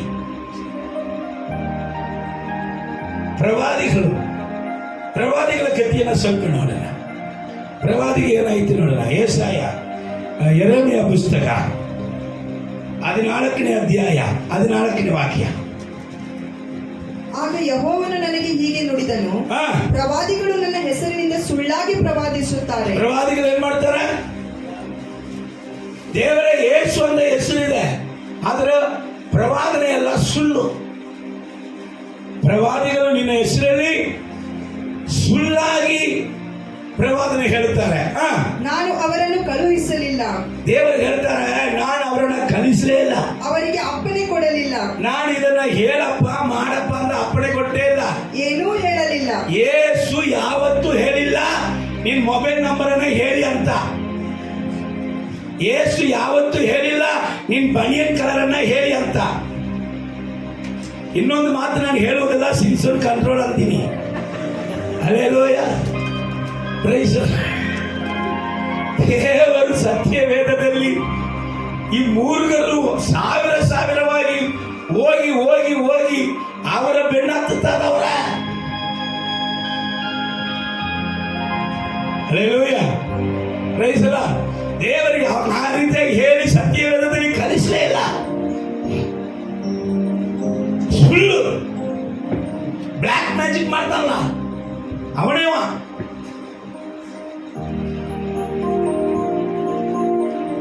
ಇನ್ನೊಂದು ಮಾಡ್ತಾನಲ್ಲ ಮ್ಯಾಜಿಕ್ ತಾನೆ. ಮ್ಯಾಜಿಕ್ ಮಾಡಿದ್ರು ನೋಡ್ತೀರಿ ನೀವು? ಒಂದು ಸಣ್ಣ ಪಾಪವನ್ನ ಅಲ್ಲಿ ನಿಲ್ಲಿಸ್ಬಿಟ್ಟು ಅವನ ತಲೆಯಲ್ಲಿ ಬಡಿಯುವಾಗ ಕೆಳಗಡೆ ಏನಾಗ್ತದೆ? ರೊಕ್ಕವಾಗಿ ಬೀಳ್ತಾ ಇರ್ತದೆ, ಜ್ಯೂಸ್ ಬರ್ತಾ ಇರ್ತದೆ. ಹ್ಯಾಂಡ್ ಹಾಕಿರ್ತಾನೆ, ಅದ್ರ ಕೆಳಗಡೆ ಜ್ಯೂಸ್ ಬರ್ತಾ ಇರ್ತದೆ. ನೋಡಿದಿರಿ? ಹಲ್ಲೆಲೂಯಾ. ಹಲ್ಲೆಲೂಯಾ. ಕರ್ತನು ಹೇಳ್ತಾ ಇದ್ದಾನೆ, ಇದು ಸತ್ಯಕ್ಕೆ, ಸತ್ಯದಲ್ಲಿ ನಡೆಯೋದಕ್ಕೆ ಇಷ್ಟ ಇಲ್ಲದೆ ಹೋಗಿದಂತ ಕಾರಣ ಇದು ಏನೇನೋ ಮಾಡ್ಕೊಳ್ತಿಲ್ಲ. ಇದು ಏನೇನೋ ಮಾಡ್ಕೊಂಡು ತಿರುಗಾಡ್ತಾ ಇದೆ. ಓದಮ್ಮ. ಅವನು ಸುಳ್ಳಾದ ದಿವ್ಯ ದರ್ಶನವನ್ನು, ಹಾ. ಕನಿಯನ್ನು, ಹಾ. ಮಾಯಾತಂತ್ರವನ್ನು, ಸ್ವಕಲ್ಪಿತ ಮೋಸವನ್ನು, ದೇವರೇ ಹೇಳ್ಬಿಟ್ರ, ಕಣಿ, ಮಾಯಾ ತಂತ್ರ, ಮಾಟ ಮಂತ್ರ ಎಲ್ಲ ಬಂದ್ಬಿಟ್ಟಿದೆ. ಎಲ್ಲಿ? ಎಲ್ರಿ? ಚರ್ಚಲ್ಲಿ, ಸೇವೆಗಳಲ್ಲಿ ದೇವರ ವ್ಯಕ್ತಿಗಳು, ಮನುಷ್ಯರು ಸುಳ್ಳು ಪ್ರವಾದಿಯಾಗಿ ಬದಲಾಗ್ಬಿಟ್ರು. ಕಾರಣ ಗೊತ್ತಾ? ದೇವರ ಶಿಕ್ಷೆ ಬೇಡ, ದೇವರ ತಿಳುವಳಿಕೆ ಬೇಡ, ದೇವರ ಸತ್ಯ ಬೇಡ. ಮನಸ್ಸು ಬಂದಂಗೆ ಜೀವನ, ತನಗೆ ಇಷ್ಟಕ್ಕೆ ಏನಾದರೂ ಒಂದು ಸ್ಟಡಿ ಮಾಡುವುದು, ತನ್ನ ಇಷ್ಟಕ್ಕೆ ಏನಾದರೂ ಒಂದು ಬಿಸ್ನೆಸ್ ಮಾಡುವುದು, ಆಮೇಲೆ ಬಿಸ್ನೆಸ್ ಅಲ್ಲಿ ಡೌನ್ ಆಗಿದ ಕೂಡಲೇ ದೇವರ ಮೇಲೆ ತಪ್ಪು ಹೊರಿಸೋದು, ಸ್ಟಡಿಯಲ್ಲಿ ಫೇಲ್ ಆಗಿದ ಕೂಡಲೇ ದೇವರ ಮೇಲೆ ತಪ್ಪು ಹೊರಿಸೋದು, ದೇವರ ಹತ್ರ ಕೇಳುವುದಿಲ್ಲ, ಮಾಡುವುದಿಲ್ಲ. ಅವರವರ ಇಷ್ಟಕ್ಕೆ ತಕ್ಕಂತೆ ಕಾರ್ಯಗಳನ್ನ ಮಾಡಿಕೊಳ್ಳುವರು. ಇನ್ನೊಂದು ಹೇಳಿದ್ರೆ ಬಹಳ ಕಷ್ಟವಾಗಿರ್ತದೆ. ಅದನ್ನ ಹೇಳಿ ಮುಂದೆ ಹೋಗುತ್ತೇನೆ, ನೆಕ್ಸ್ಟ್ಗೆ ಹೋಗುತ್ತೇನೆ. ಹೋದಮ್ಮ. ಆ ಯೆಶಾಯ 28:7.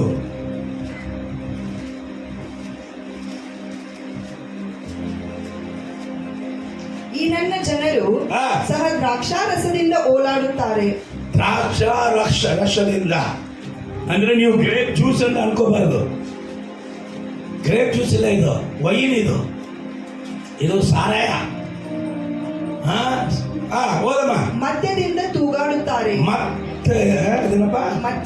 ಮದ್ಯದಿಂದ ತೂಗಾಡುತ್ತಾರೆ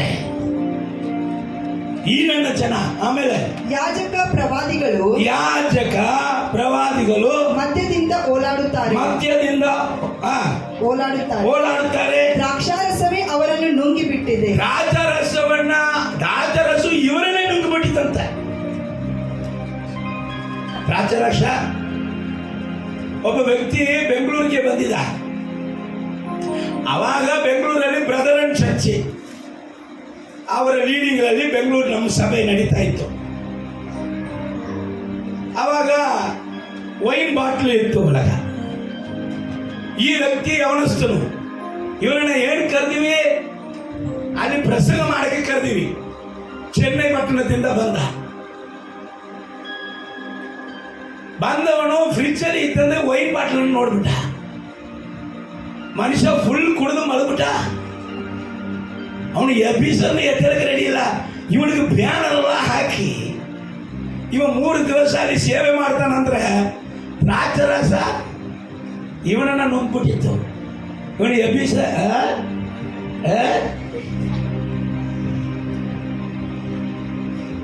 ಅಡಪ್ಪ ಮೋಸ ಹೋಗಿದ್ದೀವಿ ನಾವು. ದೇವಪಾಸ್ಟರ್ ಅವತ್ತು ಕಷ್ಟದಲ್ಲಿ ಊಟಕ್ಕೆ ಗೆದ್ದಿಲ್ಲದಂತ ದಿನಗಳಲ್ಲಿ ಬ್ಯಾನರ್ ಹಾಕಿಸಿ ಇವನಿಗೋಸ್ಕರ ಇಟ್ಟಾಗ ಅವನು ವೈನ್ ಬಾಟ್ಲ್ ನೋಡಿದ ಕೂಡಲೇ ಇವನ ವೇಷ ನಮಗೆ ಗೊತ್ತಾಯ್ತು. ನಾವು ಅನ್ಕೊಂಡಿವಿ ಪ್ರವಾದಿ ಬರ್ತಾನೆ ನಮ್ಮ ಕಡೆ, ಫೈರ್ ಎಲ್ಲ ಮಕ್ಕಳನ್ನು ಫೈರ್ ಮಾಡಿಬಿಡ್ತಾನಂತ ನೋಡಿದ್ವಿ. ಇವನು ದ್ರಾಕ್ಷಾರಸದಲ್ಲಿ ಫೈರ್ ಆದ. ಹಲ್ಲೆಲೂಯಾ. ಸೊ ವಾಕ್ಯ ನಮಗೆ ಚೆನ್ನಾಗಿ ಹೇಳ್ತದೆ, ದೀಪವೇ ನೀನ್ ದೀಪ ಸ್ತಂಭದಲ್ಲಿ ಇಲ್ಲದಿದ್ದರೆ, ನೀನ್ ಬೆಳಕಿನವನಾಗಿ ಇಲ್ಲದಿದ್ದರೆ ಶತ್ರು ನಿನ್ನನ್ನು ಡೂಪ್ಲಿಕೇಟ್ ಬೆಳಕಾಗಿ ಮಾಡುವುದಿಗೆ ವಂಚನೆ ಹಾಕುತ್ತಾ ಇದ್ದಾನೆ. ಹುಷಾರ್. ಬೆಳಕೆಂದ್ರೆ ಪ್ರಾರ್ಥನೆಯಲ್ಲಿ ಇರಬೇಕು. ದೀಪ ಅಂದ್ರೆ ಕರ್ತನ ಹಾದಿಯಲ್ಲಿ ನಡಿಬೇಕು. ಹಲ್ಲೆಲೂಯಾ. Praise the lord.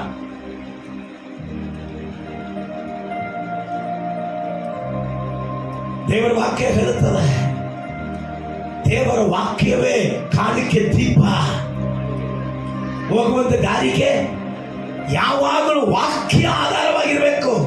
ಪ್ರತಿಯೊಂದು ಕಾರ್ಯದಲ್ಲಿ ಕ್ರೈಸ್ತನಾಗಿ ಆಗಿದ ಮೇಲೆ ವಾಕ್ಯವನ್ನು ಆಧಾರವಾಗಿ ಇಟ್ಟುಕೊಂಡೇ ಕಾರ್ಯಗಳನ್ನ ನಡೆಸಬೇಕು. ರೈಟ್, ಇದು ಹೋಗಲಿ. ಆದರೆ ನಿಮ್ಮನ್ನ ಉತ್ಸಾಹಪಡಿಸುವುದಿಗೆ ಒಂದು ಟೆಸ್ಟಮನಿ ಹೇಳಬೇಕಂದ ಆಸೆ ಸ್ವಲ್ಪ ಟೈಮ್ ಆದ್ರೂ ಕೂತ್ಕೊಂಡು ಕೇಳಬೇಡಿ. Hallelujah, praise the Lord. Augustine Shivakumar ಅನ್ನೋನ್ನ ಎಷ್ಟು ಜನರಿಗೆ ಗೊತ್ತು?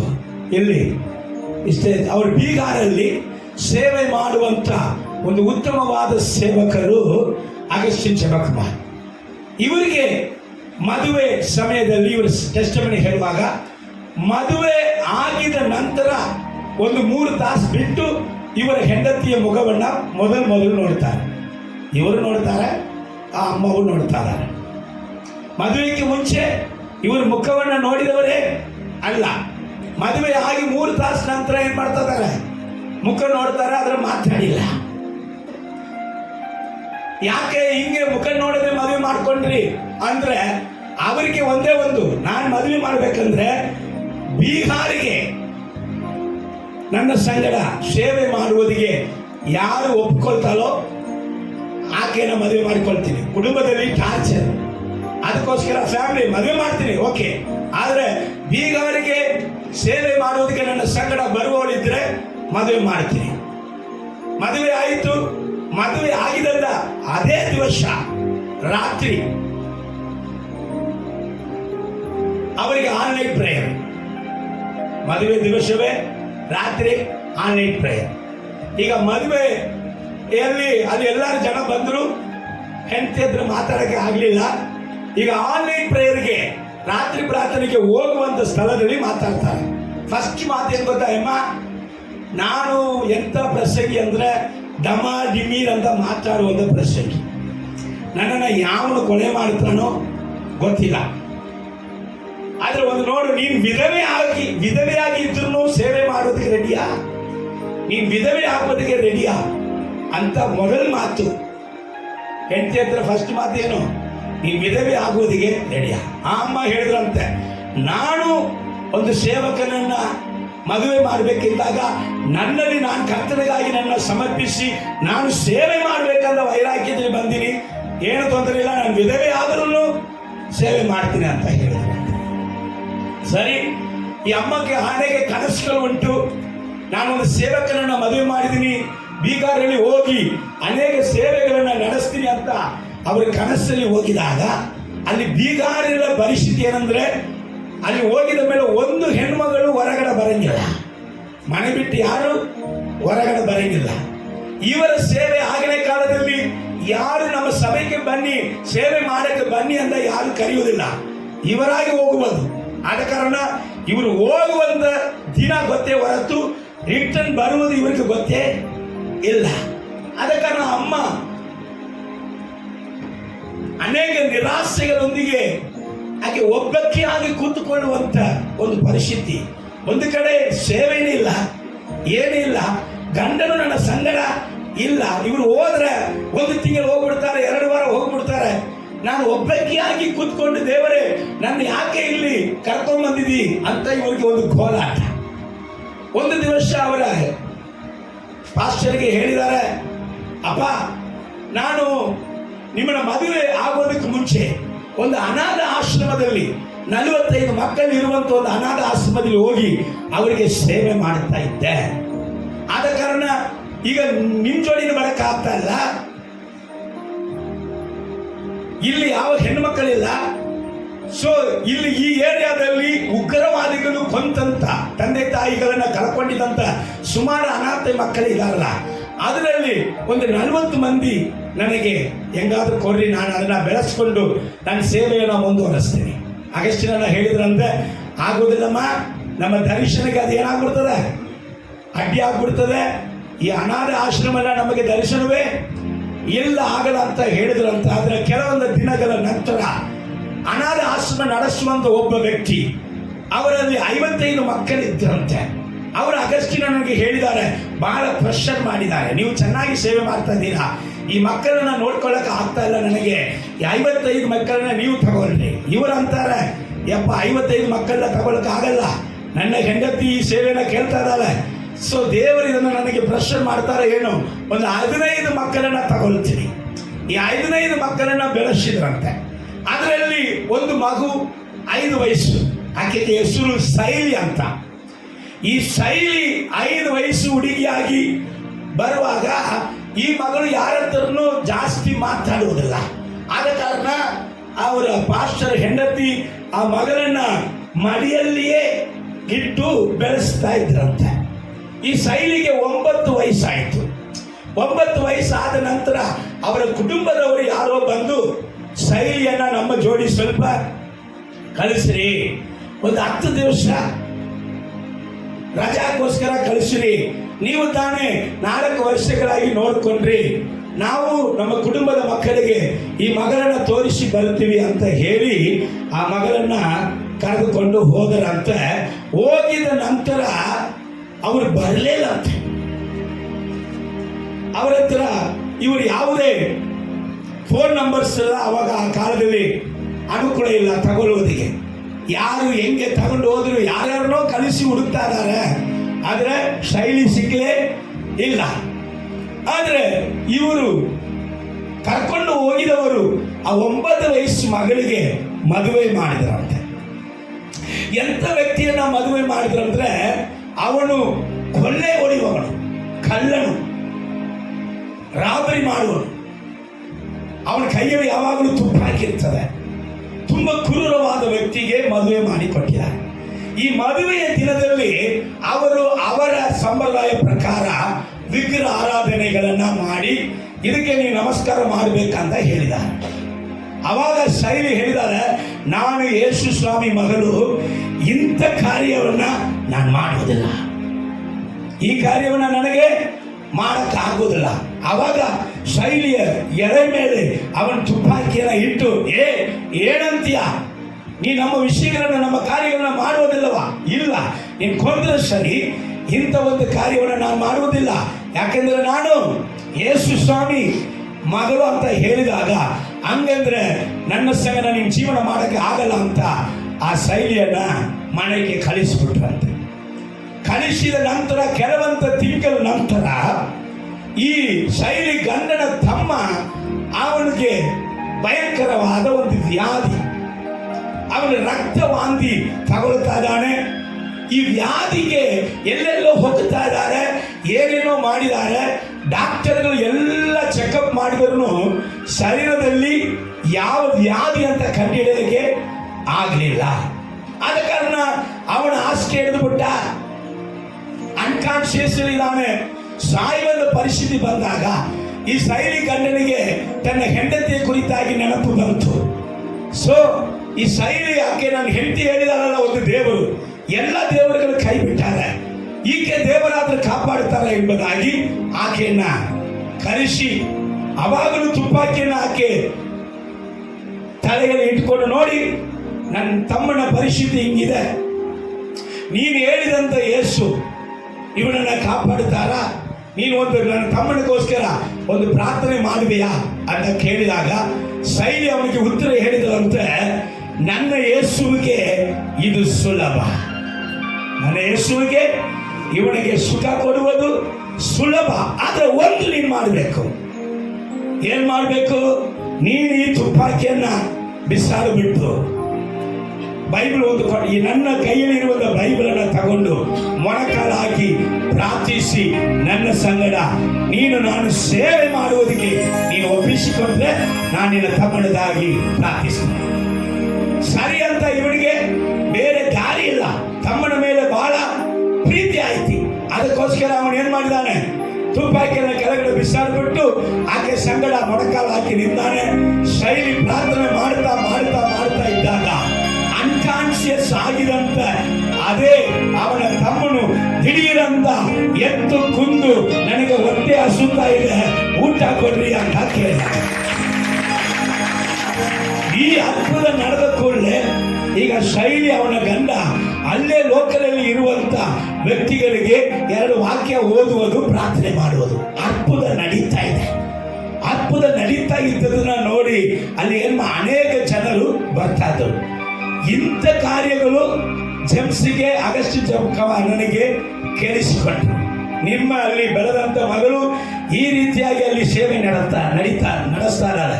ಇವರು ಓಡಿ ಹೋಗಿ ಆಕೆ ಗಂಡನನ್ನು ಕರೆದುಕೊಂಡು ಬಂದು ಅವರಿಗೆ ನಾವು ಹಾಕಿದಂತ ಬೆಂಕಿ, ನಾವು ಹಾಕಿದಂತ ನಂಬಿಕೆ, ಇವತ್ತು ನನ್ನ ಮಗಳು ಒಂದು 4 ವರ್ಷ ಇಲ್ಲಿ ಕಲಿತದನ್ನ ಇಟ್ಟುಕೊಂಡು ಇಷ್ಟು ವೈರಾಗ್ಯವಾಗಿ ಈ ದೀಪವು ಉಳಿತಾ ಇತ್ತಲ್ಲ ಅಂತ ಒಂದು ಸಂತೋಷದಲ್ಲಿ ಆಕೆನ ಕರೆದುಕೊಂಡು ಬಂದು ಒಂದು ಕಡೆ ಸೇವೆಗೆ ಮಾಡ್ರಿ ಅಂತ ಇಟ್ಟಾಗ ಅವರು ಸೇವೆ ಮಾಡುತ್ತಾ ಇದ್ದಂತ ಸ್ಥಳದಲ್ಲಿ ಒಂದು ಕುಟುಂಬ ಬಂದಿದೆ. ಆರಂಭದಲ್ಲಿ ಸೇವೆ ತುಂಬಾ ಸುಲಭವಾಗಿ ಹೋಗ್ತಾ ಇದ್ದಾಗ ಒಂದು ಕುಟುಂಬ, ಆ ಕುಟುಂಬ ಏನೆಂದ್ರೆ ಆ ಕುಟುಂಬದಲ್ಲಿ 4 ಸೊಸೆಯರು, ದೊಡ್ಡ ಬಿಸ್ನೆಸ್ ಮಾಡುತ್ತಾ ಇದ್ದಂತ ಕುಟುಂಬ. ಆ ಕುಟುಂಬಕ್ಕೆ ವಿರುದ್ಧವಾಗಿ ಯಾರೋ ಮಾಟಮಂತ್ರ ಮಾಡಿ ಇಡೀ ಕುಟುಂಬವು ಎಲ್ಲ ಬಿಸ್ನೆಸ್ಗಳನ್ನ ಕಳ್ಕೊಂಡ್ಬಿಟ್ಟಿತ್ತು. ಎಲ್ಲದಲ್ಲಿ ಅದಕ್ಕೆ ನಷ್ಟ ಒಂದಾಯಿತು. ನಷ್ಟ ಆಗಿದೆ ಮಾತ್ರ ಅಲ್ಲ, ಈ 4 ಸೊಸೆಯರು ನಾಯಿ ತರನೇ ನಡೆಯುವುದು, ನಾಯಿ ತರನೇ ಬೊಗಳೋದು, ನೋಡಕ್ ಆಗ್ತಾ ಇಲ್ಲ. ಅವರು ಓಡಿ ಬಂದು ಈ ಶೈಲಿಯನ್ನು ಅವರ ಗಂಡನನ್ನು ಭೇಟಿಯಾಗಿ, ಅಮ್ಮ ಎಲ್ಲ ಕಡೆಗೆ ಹೋಗಿ ನಮ್ಮ ಶಾಪವು ತೀರ್ತಾ ಇಲ್ಲ, ಈ ಯೇಸು ಸ್ವಾಮಿ ಸಂಗಡ ನಮಗಾಗಿ ಪ್ರಾರ್ಥಿಸ್ತೀಯಾ ಅಂತ ಕೇಳುವಾಗ ಶೈಲಿ ಗಂಡನ್ನು ಪ್ರಾರ್ಥಿಸಿದಾಗ ಆ ಕುಟುಂಬದಲ್ಲಿ ಆ ಮಾತೃಮಂದಿರದಿಂದ ಬಿಡುಗಡೆ ಉಂಟಾಗಿದೆ. ಸಭೆ ಬಲವಾಗಿ ಬೆಳೆಯುತ್ತಾ ಇದೆ. ಆದರೆ ಒಂದು ಹೇಳಿದ್ರೆ, ದೇವರ ದೀಪ ಎಲ್ಲಿ ಉರಿತಾ ಇರ್ತದೋ ಅಲ್ಲಿ ಸೈತಾನು ಅದನ್ನು ಅಣಗಿಸುವುದಿಗೆ ಅವನು ವಂಚನೆ ಮಾಡುತ್ತಾನೆ. ಕೆಲವಂತ ಉಗ್ರವಾದಿಗಳನ್ನ ಇವರಿಗೆ ವಿರುದ್ಧವಾಗಿ ಎಬ್ಬಿಸಿ ಇಷ್ಟು ಜನ ಬರ್ತಾರೆ ಎಂಬುದಾಗಿ ಹೇಳಿ ಏನ್ ಮಾಡಿದ್ರು ಗೊತ್ತಾ? ಆ ಉಗ್ರವಾದಿಗಳು ಬಾಮನ ಹಾಕಿ ಈ ಶೈಲಿ ಗಂಡನಿಗೆ ಅವನ ಎದೆ ಭಾಗದಲ್ಲಿ ಅವರು ತುಪಾಕಿನ ತಗೊಂಡು ಸುಲ್ಟ್ ಮಾಡಿದಾಗ ದೇವರ ಕೃಪೆಯಲ್ಲಿ ಅದು ಎದೆ ಭಾಗದಲ್ಲಿ ಹೋಗದೆ ಅದು ಕರಲಲ್ಲಿ ಹೋಗಿ ಕೂತ್ಕೊಂಡ್ಬಿಟ್ಟಿತ್ತಂತೆ. 3 ಗುಂಡು ಕರಲಲ್ಲಿ ಹೋಗಿ ಕೂತ್ಕೊಂಡಾಗ ಎಷ್ಟೋ ಇಂಚಸ್ 9 ಇಂಚಸ್ ಅಂತಂದ್ರೆ ಹೇಳಿದ್ರು ಗೊತ್ತಿಲ್ಲ. ಅದನ್ನ ಬೋಲ್ಡ್ ಆ ಕರಲನ್ನ ಕಟ್ ಮಾಡಿ ತೆಗೆದು 9 ತಿಂಗಳು ಅವನಿಗೆ ಟ್ರೀಟ್ಮೆಂಟ್ ಕೊಟ್ಟು ಅವನು ಬದುಕಿ ರೆಡಿಯಾಗಿ ಬಂದಾಗ ಈಗ ಅಗಸ್ಟಿನ್ ಜಯಕುಮಾರನ್ನ ಕೇಳಿದ್ರಂತೆ, ಯಮ್ಮ ನಿನ್ನ ಜೀವನದಲ್ಲಿ ಇಂಥ ಒಂದು ಕಾರ್ಯ ನಡೆದಿತ್ತಲ್ಲ, ಈಗ ನೀನು ಎಲ್ಲಿಗೆ ಸೇವೆಗೆ ಹೋಗುತ್ತಿ, ಏನ್ ಮಾಡುತ್ತಿ ಅಂತ ಕೇಳಿದಾಗ ನನ್ನನ್ನು ಎಲ್ಲಿ ಶೂಟ್ ಮಾಡಿದಾರೋ ಅಲ್ಲೇ ಹೋಗುತ್ತೇನೆ. ಅವ್ರು ಹೇಳ್ತಾರೆ, ನಾರ್ತ್ ಅಲ್ಲಿ ಭಯ ಇಲ್ಲದೆ ಇಂದು ವೈರಾಗ್ಯ ಉಳ್ಳದಂತ ದೀಪಗಳನ್ನ ನೋಡಿ ನಾವು ಉತ್ಸಾಹ ಹೊಂದಿದ್ದೇವೆ. ಆದ್ರೆ ಅವ್ರು ಕಲಿಸಲಿಲ್ಲ. ನೀನು ಹೋಗಕ್ಕೆ ರೆಡಿ ಇದ್ರು ನಾವು ಕಲಿಸೋದಿಲ್ಲಪ್ಪ, ನಾವು ಶೈಲಿನ ಮಗನ ತರ ನೋಡಿದ್ದೇವೆ, ನೀ ನಮಗೆ ಅಳಿಯ, ಅದಕ್ಕೋಸ್ಕರ ನಿನ್ನನ್ನು ಕಲಿಸಕ್ಕಾಗಲ್ಲ ಅಂತ ಹೇಳಿ ಬೇರೆ ಕಡೆ ಅವರನ್ನ ಕಲಿಸಿದ್ದಾರೆ. ನಾನು ಮುಗಿಸ್ಬಿಡ್ತೀನಿ, ಒಂದು 5 ನಿಮಿಷ, ಟೈಮ್ ಜಾಸ್ತಿ ಆಯಿತು, ಶ್ರಮಿಸಬೇಕು. ಬೇರೆ ಕಡೆ ಕಲಿಸಿದ್ದಾರೆ. ಬೇರೆ ಕಡೆ ಹೋಗಿದಾಗ ಅಲ್ಲಿ ಸಭೆ ನಡೆಸಿ 300 ಮಂದಿ ಸಭೆಗೆ ಬಂದ್ಬಿಟ್ಟ. ಅಲ್ಲೂ ಕೂಡ ಸೈತಾನ ಈ ದೀಪವನ್ನು ಆರಿಸೋದಕ್ಕೋಸ್ಕರ ಪೊಲೀಸ್ ಬಂದು ಭಾನುವಾರ ಆರಾಧನೆ ನಡೀತಾ ಇರುವಾಗಲೇ ಗಲಾಟೆ ಮಾಡಿ ಇವರನ್ನ ಸೆರೆಮನೆಯಲ್ಲಿ ಹಾಕಿಸ್ಬಿಟ್ರು. ಅಗಸ್ಟಿನ್ ಜಯಕುಮಾರ್ ಇವರನ್ನ ಬೇಲಲ್ಲಿ ಹೆಂಗಾದ್ರೂ ತಗೋಬೇಕಂತ ಇವರ ಸಂಗಡ 5 ಮಂದಿಯನ್ನ ಸೆರೆಮನೆಯಲ್ಲಿ ಹಾಕಿದರು. ಆದ್ರೆ ಬೇಲ್ ಸಡನ್ ಆಗಿ ಸಿಗಲಿಲ್ಲ. 25 ದಿವಸ ಆಯಿತು. 25 ದಿವಸ ನಂತರ ಅವರನ್ನ ಬೇಲಲ್ಲಿ ತಗೊಂಡಾಗ ಅವರ ಹತ್ರ ಕೇಳಿದ್ದಾರೆ, ತಮ್ಮ ಜೈಲ ಅನುಭವ ನಿನಗೆ ಹೇಗಿತ್ತು ಅಂತ ಕೇಳಿದಾಗ ಅವ್ರು ಹೇಳಿದ್ರು, ಅಣ್ಣ ಹೊರಗಡೆ 300 ಮಂದಿಗೆ ಆರಾಧನೆ ನಡೆಸ್ತಾ ಇದ್ದೆ, ಜೈಲು ಒಳಗಡೆ 700 ಮಂದಿಗೆ ಆರಾಧನೆ ನಡೆಸ್ತಾ.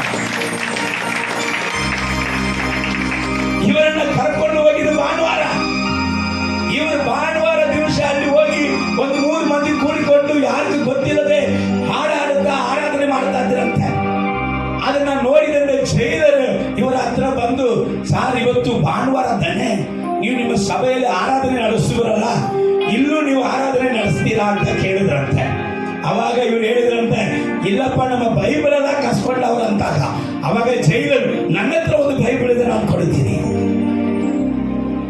ಬೈಬಲ್ ಕೊಟ್ಟು ಬೆಳಗ್ಗೆ ಸಂಜೆ 700 ಮಂದಿಗೆ ದಿನಾಳು ಆರಾಧನೆ ನಡೆಸಿದ್ದಾರೆ. ದೇವರು ಒಂದು ದೀಪವನ್ನ ಉರಿಸಿರುವುದಾದರೆ ಅದು ಕ್ರಿಸ್ತನಲ್ಲಿ ಇದ್ದುಕೊಂಡು ಅದು ಬೆಳಕಾಗಿದೆ. ಕ್ರಿಸ್ತನನ್ನ ಯಾರು ಅಣಗಿಸುವುದಕ್ಕೆ ಸಾಧ್ಯ ಇಲ್ಲ. ಕ್ರಿಸ್ತ ಕತ್ತಲಲ್ಲಿ ಇರುವವರನ್ನು ಕೂಡ ಯಾರು ಅಡಗಿಸುವುದಕ್ಕೆ ಸಾಧ್ಯ ಇಲ್ಲ. ಆದರೆ ದೀಪಗಳು ದೀಪ ಸ್ತಂಭದ ಮೇಲೆ ಇರಬೇಕಾಗಿರುವುದು ಅವಶ್ಯ. ಹಲ್ಲೆಲೂಯಾ. ಎಂಥ ದ್ರೋಹಗಳಾಗಿರಲಿ, ಎಂಥ ಸೈತಾನ ಕ್ರಿಯೆಗಳಾಗಿರಲಿ, ದೇವರು ನಮ್ಮ ಒಳಗಡೆ ಕೊಟ್ಟಿರುವಂತ ದೀಪವನ್ನ ಅಡಗಿಸುವುದಕ್ಕೆ ಸಾಧ್ಯವೇ ಇಲ್ಲ. ಆದರೆ ಪ್ರಸಂಗ ಮುಗಿದಿಲ್ಲ, ಕಂಟಿನ್ಯೂ ಮಾಡುವುದಕ್ಕೆ ಸಮಯವೂ ಇಲ್ಲ. ಒಂದನ್ನು ಹೇಳಿ ಮುಗಿಸಲಿಕ್ಕೆ ಬಯಸುತ್ತೇನೆ. ಕರ್ತನು ಸಭೆಗೆ ಹೇಳ್ತಾ ಇದ್ದಾನೆ, ನೀನ್ ಬೆಳಕಲ್ವೇ, ನೀನ್ ಬೆಳಕು ತಾನೆ, ನೀನ್ ಬೆಳಕು ತಾನೆ. ನೀನ್ ಬೆಳಕಾಗಿ ಇದ್ರೆ ನಿನ್ನ ಬೆಳಕಿನ ಸ್ವಭಾವವು ನಿನ್ನಲ್ಲಿ ಕಂಡು ಬರಬೇಕೇ. ನೀನ್ ಬೆಂಕಿ ಅಲ್ಲವೇ, ನೀನ್ ದೀಪವಲ್ಲವೇ? ನಿನ್ನ ಮೂಲಕ ಅನೇಕರಿಗೆ ಬೆಳಕು ಸಿಗಬೇಕೇ. ನಿನ್ನ ಮಂಚೆಯ ಕೆಳಗಡೆಯನ್ನು ಎಲ್ಲಾದ್ರೂ ಗುಪ್ತವಾದ ಸ್ಥಳಗಳಲ್ಲಿಯೋ ನಿನ್ನ ಮುಚ್ಚಿ ಎತ್ತುಕೊಂಡ್ರೆ ಬಾಚೆ ಬಾಚೆ. ನೀನ್ ಬೆಳಕಮ್ಮ, ನೀನ್ ಬೆಳಕು ಎಂಬುದಾಗಿ ಕರ್ತನು ಹೃದಯದ ಕೂಗನ್ನ ಸಭೆಗೆ ತಿಳಿಸಿದ್ದಾನೆ. ಒಂದು ವೇಳೆ ನೀ ಸೇವೆ ಬಿಟ್ಟು ದೂರವಾಗಿದೆಯಾ, ಒಂದು ವೇಳೆ ಸಭೆ ಬಿಟ್ಟು ದೂರವಾಗಿದೆಯಾ, ಒಂದು ವೇಳೆ ಪ್ರಾರ್ಥನೆ ಬಿಟ್ಟು ದೂರವಾಗಿದೆಯಾ, ಒಂದು ವೇಳೆ ದೇವರ ಸಂಗಡ, ದೇವರ ಮಕ್ಕಳ ಸಂಗಡ, ಅಭಿಷಕ್ತರ ಸಂಗಡ ಅಂತ ಅನ್ಯೋನ್ಯತೆಯನ್ನು ಬಿಟ್ಟು ದೂರ ಹೋಗಿದೆಯಾ? ನಿನ್ನ ಜೀವನದಲ್ಲಿ ದೀಪವು ಎಂತ ಮಟ್ಟಿಗೆ ಉರಿತಾ ಇದೆ? ನಿನ್ನ ದೀಪವನ್ನು ನೀನು ಮುಚ್ಚಿಟ್ಟಿದೆಯೋ? ನನ್ನಿಂದ ಆಗಲ್ಲ ಆಗಲ್ಲ ಆಗಲ್ಲ ಎಂಬುದಾಗಿ ಎಷ್ಟು ಕಾಲ ದೀಪ ಸ್ತಂಭದಲ್ಲಿ ಬರದೆ ದೀಪವಾಗಿ ಇರುವಂತೆ ನೀನು ಮುಚ್ಚಿಟ್ಟುಕೊಳ್ಳುತ್ತಿ. ಕರ್ತನು ಕರೀತಾ ಇದ್ದಾನೆ, ದೀಪಗಳೇ ಎದ್ದು ದೀಪ ಸ್ತಂಭಕ್ಕೆ ಬಾ.